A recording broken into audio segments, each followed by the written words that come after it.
حضرت زید بن ثابت رضی اللہ عنہ شدید خواہش کے باوجود کم سنی کے باعث غزوہ بدر میں شریک نہ ہو سکے، جس کا انہیں شدید رنج تھا۔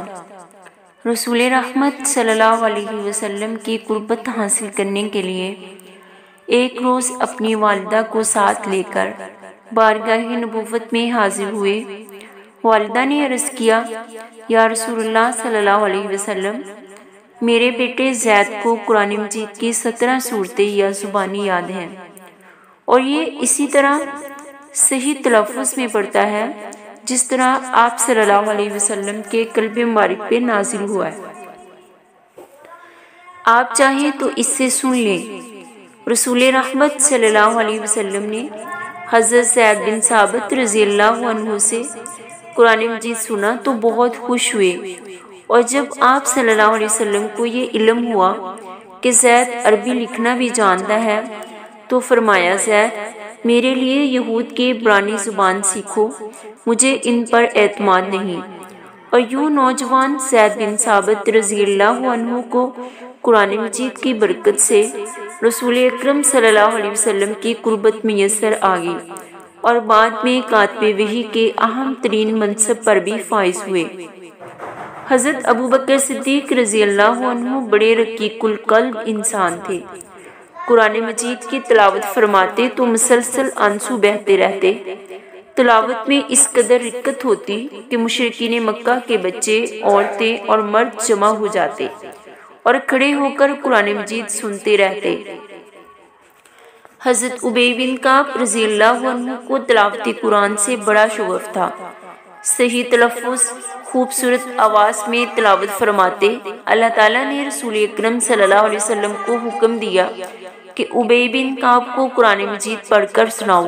حضرت ابی بن کعب رضی اللہ عنہ کو جب رسول اللہ صلی اللہ علیہ وسلم نے یہ بات بتلائی تو ابی بن کعب رضی اللہ عنہ نے پوچھا، یا رسول اللہ صلی اللہ علیہ وسلم، کیا اللہ تعالیٰ نے میرا نام لیا ہے؟ آپ صلی اللہ علیہ وسلم نے فرمایا، ہاں، اللہ تعالیٰ نے تمہارا نام لیا ہے۔ ابی بن کعب رضی اللہ عنہ یہ سن کر خوشی سے رونے لگے۔ حضرت عمر رضی اللہ عنہ نے اپنے عہد خلافت میں حضرت ابی بن کعب رضی اللہ عنہ کو ہی باجماعت نماز تراویح کے لیے امام مقرر فرمایا تھا۔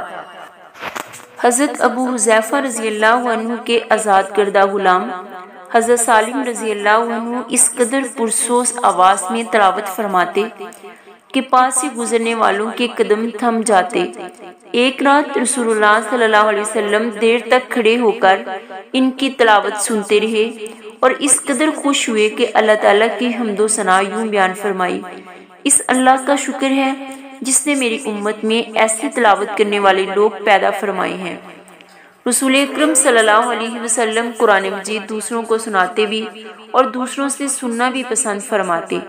نماز تہجد میں جب قرآن مجید کی تلاوت فرماتے تو اس قدر روتے کہ آپ صلی اللہ علیہ وسلم کے سینہ مبارک سے ہنڈیا کے ابلنے جیسی آواز آنے لگتی۔ جب دوسروں سے سننے پر طبیعت آمادہ ہوتی تو خود کہہ کر دوسروں سے قرآن مجید سنتے۔ ایک بار حضرت عبداللہ بن مسعود رضی اللہ عنہ کو قرآن مجید سنانے کا حکم دیا۔ حضرت عبداللہ بن مسعود رضی اللہ عنہ نے سورۃ النساء کی آیات پڑھنی شروع کی۔ جب اس آیت پر پہنچے فَكَيْفَ إِذَا جِئْنَا مِن كُلِّ أُمَّةٍ شَهِيدٍ تو آپ صلی اللہ علیہ وسلم کی آنکھوں سے آنسو بہنے لگے۔ اپنے آپ پر ضبط نہ رہا اور فرمایا، عبداللہ بس کرو۔ طائف سے ایک وفد حاضر خدمت ہوا تو رسول اکرم صلی اللہ علیہ وسلم نے وفد کے سب سے کم عمر رکن حضرت عثمان بن ابو العاص کو طائف کا گورنر مقرر فرمایا۔ اس کی وجہ صرف یہ تھی کہ حضرت عثمان رضی اللہ عنہ کو باقی حضرات کی نسبت قرآن مجید میں سب سے زیادہ یاد تھا۔ یمن میں گورنر مقرر کرنے کے لیے رسول کریم صلی اللہ علیہ وسلم نے صحابہ کرام میں سے 2 ایسے افراد کا انتخاب فرمایا جو سب سے اچھے قاری اور حافظ قرآن مجید کا زیادہ علم رکھنے والے تھے، یعنی حضرت معاذ بن جبل رضی اللہ عنہ اور حضرت ابو موسیٰ اشعری رضی اللہ عنہ۔ حضرت ابو موسیٰ اشعری رضی اللہ عنہ وہ خوش نصیب قاری ہیں جن کے وجد آفرین قرات سن کر رسول کریم صلی اللہ علیہ وسلم نے فرمایا، ابو موسیٰ رضی اللہ عنہ: تمہیں تو اللہ تعالیٰ نے لہن داودی سے نوازا ہے۔ رسول کریم صلی اللہ علیہ وسلم نے یمن کے ایک صوبے کا گورنر حضرت ابو موسیٰ اشعری کو بنایا اور دوسرے صوبہ کا گورنر حضرت معاذ بن جبل کو۔ گورنی کے زمانے میں دونوں حضرات ایک دفعہ اکٹھے ہوئے تو باہمی دلچسپی کے امور میں یہ گفتگو بھی شامل تھی۔ حضرت معاذ بن جبل رضی اللہ عنہ: ابو موسیٰ، آپ قرآن مجید کی تلاوت کب اور کتنی کرتے ہیں؟ حضرت ابو موسیٰ اشعری رضی اللہ عنہ: میں تو بیٹھے بیٹھے کھڑے کھڑے سواری پر ہر وقت تلاوت کرتا ہوں اور یوں روزانہ کی ایک منزل پوری کرتا ہوں۔ حضرت ابو موسیٰ اشعری: آپ اپنی تلاوت کی منزل کیسے پوری کرتے ہیں؟ حضرت معاذ بن جبل: میں تو پہلی رات سو جاتا ہوں، کچھ نیند پوری کر کے اٹھتا ہوں، پھر تلاوت کرتا ہوں، ثواب کی نیت سے سوتا ہوں اور ثواب کی نیت سے ہی اٹھتا ہوں۔